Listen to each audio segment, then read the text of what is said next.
Time job കിട്ടാനായിട്ട് ഒരുപാട് ബുദ്ധിമുട്ടാണ്. എന്നാൽ ഇവിടെ ഉള്ള ജോലി പോലും പോകുന്ന കേസുകളുമുണ്ട് ഒരു സ്ഥലങ്ങളിൽ. നൈറ്റ് ടൈം അത്ര ആക്റ്റീവ് അല്ല ഇവിടുത്തെ പബ്ലിക് ട്രാൻസ്പോർട്ട്. സോ നിങ്ങൾക്കൊരു വർക്ക് ലൈഫ് ബാലൻസ് വേണമെന്നുണ്ടെങ്കിൽ ഉണ്ടാക്കാം. നിങ്ങൾക്ക് പിന്നെ ജോലി പോകാണ്ടിരിക്കാനുള്ളൊരു കാര്യം കൂടി പറഞ്ഞുതരാം. കുറേ പേർക്ക് ജോലി പോകാറുണ്ട്.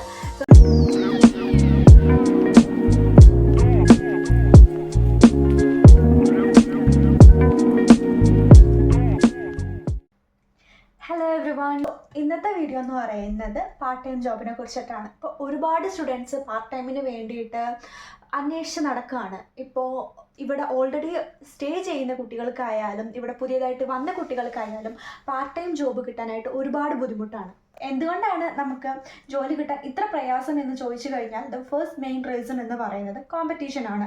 നമ്മൾ മാത്രമല്ല ജോലി അന്വേഷിക്കുന്നത്, പല രാജ്യത്തു നിന്ന് വന്നവരും ജോലി അന്വേഷിക്കുന്നുണ്ട്. കാരണം ജോലി എന്ന് പറയുന്നത് ഇവിടെ എസെൻഷ്യൽ ആയിട്ടുള്ളൊരു കാര്യമാണ്. നമുക്കിവിടെ ജീവിക്കാനായിട്ട് എന്ത് തന്നെ ആയാലും നമുക്കിവിടുത്തെ ജീവിത ചെലവ് കഴിഞ്ഞുകൂടിയല്ലേ പറ്റൂ.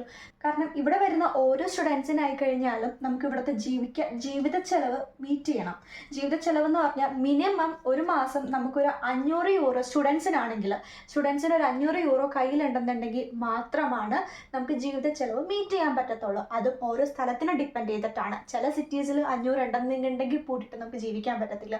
മ്യൂണിക്ക്, ബെർലിൻ പോലെയുള്ള സിറ്റീസിനകത്താണെന്നുണ്ടെങ്കിൽ 600-700 എല്ലാം നമ്മുടെ കയ്യിലുണ്ടെന്നുണ്ടെങ്കിൽ നമുക്ക് ജീവിക്കാൻ പറ്റുന്നുള്ളൂ. ഇനി പ്രൈവറ്റ് യൂണിവേഴ്സിറ്റി പഠിക്കുന്ന കുട്ടികളാണെന്നുണ്ടെങ്കിലോ അവർക്കാണെന്നുണ്ടെങ്കിൽ ലിവിങ് എക്സ്പെൻസസ് കുറച്ചും കൂടി കൂടുതലായിരിക്കും. സോ പാർട്ട് ടൈം എന്ന് പറയുന്നത് ഒരു എസെൻഷ്യൽ ആയിട്ടുള്ളൊരു കാര്യമാണ്. സെക്കൻഡ് റീസൺ എന്ന് പറയുന്നത് ഇൻഫ്ലേഷൻ ആണ്. സോ എല്ലാവരും അവരുടെ പ്രോഫിറ്റ് ആണ് നോക്കുന്നത്. സോ മാക്സിമം കുറച്ച് പണിക്കാരെ കൊണ്ട് എങ്ങനെ മാക്സിമം പ്രോഫിറ്റ് ഉണ്ടാക്കാനാണ് ഓരോ കടക്കാരും ചിന്തിക്കുന്നത്, ഓരോ കച്ചവടക്കാരും ചിന്തിക്കുന്നത്. ഇൻഫ്ലേഷൻ കാരണം ഇവിടെ ഉള്ള ജോലി പോലും പോകുന്ന കേസുകളുമുണ്ട് ഒരു സ്ഥലങ്ങളിൽ. ഇനി ലാംഗ്വേജ് ഉണ്ടെന്ന് പറഞ്ഞാൽ പോലും ജോലി കിട്ടാത്ത അവസ്ഥയും ഇവിടെയുണ്ട്. ലാംഗ്വേജ് ഉള്ളവർ പോലും ഇവിടെ 5-6 മാസം നടന്നിട്ടായിരിക്കും ഒരു ജോലി കണ്ടെത്തുന്നത്. ഇവിടെ ആദ്യമായിട്ട് വരുന്ന കുട്ടികൾക്കാണെന്നുണ്ടെങ്കിൽ ഒരു വർഷം ബ്ലോക്ക്ഡ് എമൗണ്ട് ഉണ്ടാക്കും. രണ്ടാമത്തെ വർഷം നമ്മൾ എന്ത് ചെയ്യും, പിന്നെയും ബ്ലോക്ക്ഡ് എമൗണ്ട് കാണിക്കേണ്ടി വരും. ഇതിന് ബ്ലോക്ക്ഡ് എമൗണ്ട് നമുക്ക് കാണിക്കാൻ കഴിഞ്ഞില്ല എന്നുണ്ടെങ്കിൽ നമുക്ക് എന്തായാലും ഒരു ജോലി വേണം. സോ നമ്മളിതെല്ലാം എങ്ങനെ ഓവർകം ചെയ്യും എന്നുള്ളതാണ് ഞാൻ ഇനി പറയാൻ പോകുന്നത്. സോ ഫസ്റ്റ് എല്ലാവരും പറയുന്നത് പോലെ തന്നെ ലാംഗ്വേജ് ആണ് ശരിക്കും വേണ്ടത്. നിങ്ങൾക്ക് ഒരു ലാംഗ്വേജ് ഉള്ള കുട്ടിയും ഇല്ലാത്ത കുട്ടിക്കും ഒരു സ്ഥലത്ത് ജോലി അപേക്ഷിക്കുമ്പോൾ സോ ഓഫ് കോഴ്സ് മെയിനായിട്ട് ലാംഗ്വേജ് ഉള്ളവർക്കാർക്കും അവർ ജോലി കൊടുക്കുന്നത്. പിന്നെ സെക്കൻഡ് ആയിട്ട് വേണ്ടതെന്ന് പറയുന്നത് നിങ്ങൾക്കൊരു കണ്ടിന്യൂറ്റി ആണ്. നിങ്ങൾക്ക് 100 ജോലി അപേക്ഷിക്കുമ്പോൾ 99% ചിലപ്പോൾ റിജക്ഷൻ ആയിരിക്കും കിട്ടുന്നത്. ആ 1% ആയിരിക്കും കിട്ടാനുള്ള ചാൻസ് ഉണ്ടാവുന്നത്. സോ ആ 1% നിങ്ങൾ മിസ്സാക്കാണ്ടിരിക്കാനായിട്ട് കണ്ടിന്യൂസ് ആയിട്ട് ഒരു ജോലി അപ്ലൈ ചെയ്തുകൊണ്ടിരിക്കുക. ഇത് ഞാൻ ഉപയോഗിച്ചിട്ട് എനിക്ക് കിട്ടിയ ഒരു ട്രിക്കാണ്. എനിക്ക് ഫസ്റ്റ് തന്നെ ഒരു റെസ്റ്റോറൻറ്റിലാണ് ജോലി കിട്ടിയത്. അപ്പോൾ എനിക്ക് റെസ്റ്റോറൻറ്റിൽ ജോലി കിട്ടുന്ന സമയത്ത് ഞാൻ കണ്ടിന്യൂറ്റി ആയിട്ട് അപ്ലൈ ചെയ്തിരുന്നു. ഞാൻ അവിടെ നിന്ന് റിജക്ഷൻ വന്ന കാര്യം പോലും ശ്രദ്ധിച്ചില്ലായിരുന്നു. സോ മൂന്നാമത്തെ വട്ടം അവർ thank you again for your application but now we are considering your application എന്ന് പറഞ്ഞിട്ടാണ് എനിക്ക് ഇൻ്റർവ്യൂവിന് കോൾ വന്നത്. സോ എനിക്ക് മനസ്സിലായി ഞാൻ അവിടെ ഓൾറെഡി 2 പ്രാവശ്യം അപ്ലൈ ചെയ്തിട്ടുണ്ട്. സോ നിങ്ങൾ കണ്ടിന്യൂസ് ആയിട്ട് അപ്ലൈ ചെയ്യാം. നിങ്ങൾക്ക് ഒരു റെസ്റ്റോറൻറ്റിൽ നിന്ന് നിങ്ങൾക്ക് അപ്ലൈ ചെയ്തിട്ട് കിട്ടിയില്ല എന്ന് വിചാരിച്ചിട്ട് നിങ്ങൾ പിറ്റേ ദിവസം ആ റെസ്റ്റോറൻറ്റിൽ അപ്ലൈ ചെയ്യാം. കാരണം ഇപ്പോൾ റെസ്റ്റോറൻറ്റ് ജോലി എന്ന് പറയുമ്പോൾ ചിലപ്പോൾ അവർക്കൊരു ഈ മാസം ചിലപ്പോൾ ജോലിക്ക് ആളെ ആവശ്യം ഉണ്ടാവില്ല. പക്ഷേ അടുത്ത മാസം അവർ ആരെങ്കിലും ഹയർ ചെയ്യുന്നുണ്ടെങ്കിൽ നിങ്ങൾക്ക് അടുത്ത മാസം അവിടെ ഒരു ജോലിക്ക് കിട്ടാനുള്ള ചാൻസ് കൂടുതലുണ്ട്. സോ അതുകൊണ്ടാണ് നിങ്ങൾ കണ്ടിന്യൂറ്റി മെയിൻറ്റെയിൻ ചെയ്യണമെന്ന് പറയുന്നത്. ഇനി അടുത്തത് എവിടെയെല്ലാം നിങ്ങൾക്ക് ജോലിക്ക് അപേക്ഷിക്കാം എന്നുള്ളതാണ്. സോ നിങ്ങൾക്ക് ഫസ്റ്റായിട്ട് ഞാൻ റെക്കമെൻഡ് ചെയ്യുന്നത് സ്റ്റുഡൻറ്റ് ജോബ് തന്നെയാണ്. സ്റ്റുഡൻസ് ആണ് നിങ്ങൾ ഇപ്പോൾ സ്റ്റുഡൻ്റ് ആയിട്ട് വന്നവരാണ് എന്നുണ്ടെങ്കിൽ ഞാൻ ഫസ്റ്റായിട്ട് നിങ്ങൾക്ക് സ്റ്റുഡൻറ്റ് ജോബ് നോക്കാനേ പറയത്തുള്ളൂ. കാരണം അതാണ് നിങ്ങളുടെ കരിയറിന് ഏറ്റവും ബെസ്റ്റ് ആയിട്ടുള്ളത്. ഇനി സ്റ്റുഡൻറ്റ് ജോബ് നിങ്ങൾക്ക് എങ്ങനെ കിട്ടും എന്ന് ചോദിച്ചു കഴിഞ്ഞാൽ ഫസ്റ്റ് തന്നെ നിങ്ങളുടെ യൂണിവേഴ്സിറ്റി സൈറ്റിൽ നിന്ന് നിങ്ങൾക്ക് അപ്ലൈ ചെയ്യാം. ലിങ്ക്ഡിൻ ത്രൂ അപ്ലൈ ചെയ്യാം. നിങ്ങളൊരു IT ഫീൽഡിൽ ടെക് ഫീൽഡിലൊക്കെയാണ് വർക്ക് ചെയ്യണമെന്നുണ്ടെങ്കിൽ ഇവിടെ അതുപോലെ കമ്പനീസ് ഉണ്ട്. നിങ്ങൾക്ക് ഓരോ കമ്പനീസിലും നിങ്ങളുടെ ഫീൽഡ് റിലേറ്റഡ് കമ്പനീസിൽ നിങ്ങൾക്ക് അപ്ലൈ ചെയ്യാൻ പറ്റും. പിന്നെ നിങ്ങൾക്ക് യൂണിവേഴ്സിറ്റിയിലെ പ്രൊഫസേഴ്സ്മാരോട് ചോദിക്കാം. ഞാനിപ്പോൾ കറൻ്റ്ലി ഒരു സ്റ്റുഡൻറ്റ് ജോബാണ് ചെയ്തുകൊണ്ടിരിക്കുന്നത്. സോ എനിക്ക് ജോലി കിട്ടിയത് എൻ്റെ പ്രൊഫസർ വഴിയാണ്. സോ നിങ്ങളൊരു റിസർച്ച് ഫീൽഡും കാര്യങ്ങളിലൊക്കെയാണ് വർക്ക് ചെയ്യണമെന്നുണ്ടെങ്കിൽ പ്രൊഫസേഴ്സിനോട് ചോദിച്ചു കഴിഞ്ഞാൽ ജോലി കിട്ടാനുള്ള ചാൻസസ് കൂടുതലാണ്. കാരണം പ്രൊഫസേഴ്സൊക്കെ ഇപ്പോൾ കറൻ്റ്ലി റിസർച്ചുകളും കാര്യങ്ങളും പ്രൊജക്റ്റുകളൊക്കെ വരുന്നുണ്ട്. സോ ഇവർക്ക് ഫണ്ടിങ് ഉണ്ട്, ഇവരുടെ റിസർച്ചിന് ഫണ്ടിങ് കിട്ടുന്നുണ്ട് എന്നുണ്ടെങ്കിൽ ഇവർ ഓഫ് കോഴ്സ് സ്റ്റുഡൻസിനെ ഹയർ ചെയ്യുന്നതാണ്. കാരണം ഇവർക്ക് അസിസ്റ്റ് ചെയ്യാൻ വേണ്ടിയിട്ട് ഇവരുടെ റിസർച്ചിനെ ഹെൽപ്പ് ചെയ്യാൻ വേണ്ടിയിട്ട് സ്റ്റുഡൻസിന് ഇവർക്ക് ആവശ്യമാണ്. പിന്നെ സെക്കൻഡ് എന്ന് പറയുന്നത് റെസ്റ്റോറൻറ്റ് ജോബ്സും വെയർ ഹൗസ് ജോബ്സും ആണ്. ഇപ്പോൾ റെസ്റ്റോറൻറ്റ് ജോബ് കിട്ടാനായിട്ടാണെന്നുണ്ടെങ്കിൽ നിങ്ങൾക്ക് ഓൺലൈൻ ത്രൂവും ഓഫ്ലൈൻ ത്രൂ അപ്ലൈ ചെയ്യാം. ഓൺലൈൻ ത്രൂ ആണെന്നുണ്ടെങ്കിൽ ഇന്ത്യൻ സ്റ്റെപ്പ് സ്റ്റോൺ പോലെയുള്ള ആപ്പുകൾ ത്രൂ നിങ്ങൾക്ക് അപ്ലൈ ചെയ്യാം.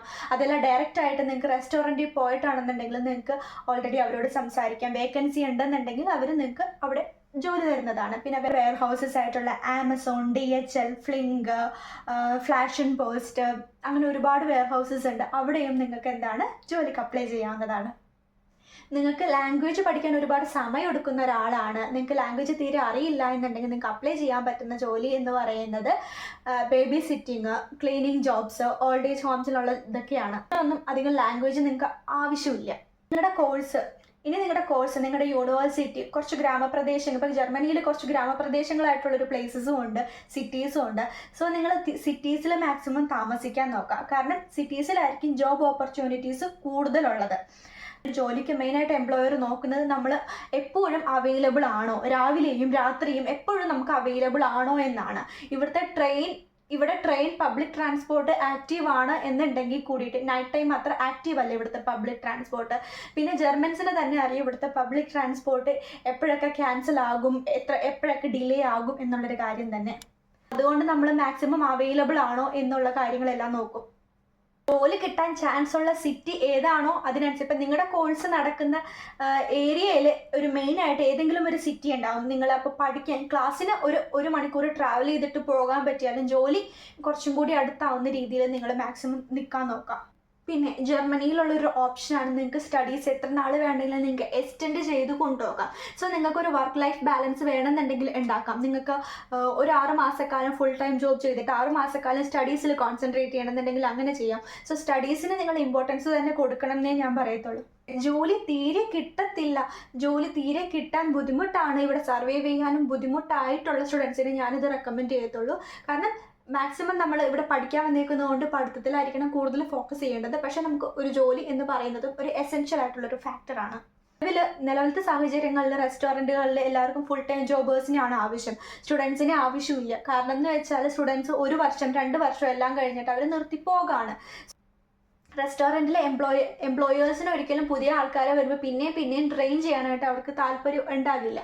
സോ അവരുടെ കൂടെ എപ്പോഴും നമ്മളൊരു വർക്കിന് അവൈലബിൾ ആയിട്ടും സ്ഥിരമായിട്ട് നിൽക്കുന്ന ഒരാളെ ആയിരിക്കും ഏതൊരു റെസ്റ്റോറൻ്റ് ആയാലും വേറെ ഏതൊരു സ്ഥാപനത്തിലായാലും എംപ്ലോയർക്ക് ആവശ്യം വേണ്ടി വരുന്നത്. സോ കൺക്ലൂഷനായിട്ട് എനിക്ക് ഇത്രയും പറയാനുള്ളൂ. നിങ്ങൾ ഫസ്റ്റ് നിങ്ങളുടെ ജർമ്മൻ ലാംഗ്വേജ് മാക്സിമം ഇമ്പ്രൂവ് ചെയ്യാൻ നോക്കുക, നിങ്ങളുടെ CV ജർമ്മനിൽ പ്രിപ്പയർ ചെയ്യാൻ നോക്കുക. പിന്നെ നിങ്ങൾ കണ്ടിന്യൂസ് ആയിട്ട് ജോബ് അന്വേഷിച്ചുകൊണ്ടേയിരിക്കുക. പിന്നെ ജോലി പോകാണ്ടിരിക്കാനുള്ളൊരു കാര്യം കൂടി പറഞ്ഞുതരാം. ജോലി പോകാണ്ടിരിക്കാനായിട്ട് നമ്മൾ എന്താ ചെയ്യേണ്ടതെന്ന് വെച്ചാൽ നമ്മളവിടെ ഹാർഡ് വർക്ക് ചെയ്യുക. നിങ്ങൾക്കൊരു റെസ്റ്റോറൻറ്റ് ജോബാണോ കിട്ടിയത് എങ്ങനെയുണ്ടെങ്കിൽ അവർ പറയുന്ന എല്ലാ കാര്യങ്ങളും നിങ്ങൾ ചെയ്യണം. ക്ലീൻ ചെയ്യാൻ പറഞ്ഞാൽ ക്ലീൻ ചെയ്യണം, ഡിഷ് വാഷിങ് ചെയ്യാൻ പറഞ്ഞാൽ ഡിഷ് വാഷിങ് ചെയ്യണം, ബ്രെഡ് ഉണ്ടാക്കാൻ പറഞ്ഞാൽ ബ്രെഡ് ഉണ്ടാക്കണം. സോ എല്ലാവരും ചെയ്യാൻ കണക്കാക്കി വേണം നിങ്ങളൊരു ജോലിക്ക് പോകാനായിട്ട്. പിന്നെ അവർ കമ്മ്യൂണിക്കേഷനും കൂടി നോക്കും. ഓക്കെ, ലാംഗ്വേജ് പറയുന്നില്ല, നമ്മൾ കസ്റ്റമേഴ്സുമായിട്ട് നല്ല രീതിയിൽ മിങ്കിൾ ചെയ്യുന്നില്ല, നിങ്ങൾ സംസാരിക്കുന്നില്ല, ലാംഗ്വേജ് ഇല്ല, അങ്ങനെ പറഞ്ഞിട്ടും കുറേ പേർക്ക് ജോലി പോകാറുണ്ട്. സോ ലാംഗ്വേജ് ഇമ്പ്രൂവ് ചെയ്യുക എന്ന് പറയുന്നത് ഇമ്പോർട്ടൻ്റ് തന്നെയാണ്. പക്ഷേ ലാംഗ്വേജ് ഇല്ലെങ്കിലും നിങ്ങൾക്ക് ക്ലീനിങ് ജോബിനൊക്കെ കുറച്ചും കൂടി ചാൻസസ് കൂടുതലാണ് കുറേ കാലം നിൽക്കാനായിട്ട്. സോ ഇന്നത്തെ വീഡിയോ എല്ലാവർക്കും ഹെൽപ്ഫുൾ ആയി എന്ന് വിചാരിക്കുന്നു. അടുത്ത വീഡിയോയുമായിട്ട് ഞാൻ പിന്നെ വരാം. സോ എല്ലാവർക്കും ബൈ.